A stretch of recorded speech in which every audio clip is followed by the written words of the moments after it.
ब्रह्मास्त्र रूपिणी देवी माता श्री बगलामुखी चिच्चिक्तिर्ज्ञान रूपा च ब्रह्मानंद प्रदायिनी।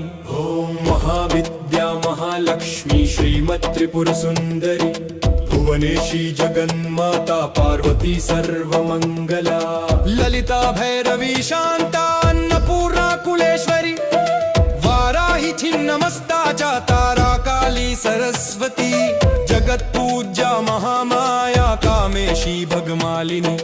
दक्षपुत्री शिवंकस्था शिवरूपा शिवप्रिया सर्वसंपत्करी देवी सर्वलोकवशंकरी।